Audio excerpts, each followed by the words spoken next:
10 months after Cambridge police shot and killed a UMass Boston student, a judge cleared the officers of any wrongdoing. Boston 25 News reporter Katie Brace is live in Cambridge. And Katie, I understand you spent most of the day reading through this report. And Sarah, this is where the events of that day finally unfolded. And now that the judicial inquest is over, we are getting a first look at the evidence that helped the court determine that the shooting was justified. That sound was a Cambridge police officer shooting and killing Saeed Faisal, who had come at them with a large knife. The video and knife with a foot-long blade were evidence in the judicial inquest to determine if it was a justified shooting. Deputy Superintendent John Boyle testified. Yes, I heard officers yelling at him to drop the knife.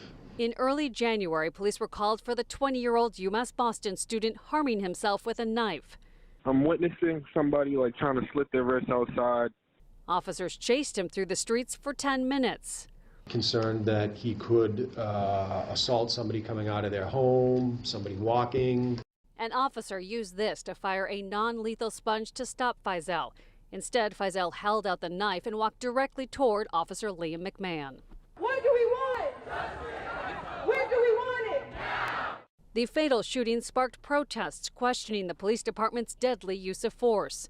The judge found in the inquest, at the moment that Officer McMahon fired his weapon, a reasonable law enforcement officer in the same position would reasonably believe that he, along with his fellow officers and others, were in imminent danger of being seriously injured or killed. The Cambridge Police Department released a statement saying, in part, no officer ever wants to be put in the position where they have to use fatal force, and if it happens, it stays with each of us forever.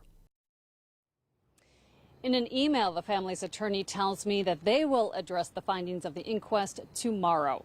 Reporting live in Cambridge, Katie Brace for your local station, Boston 25 News.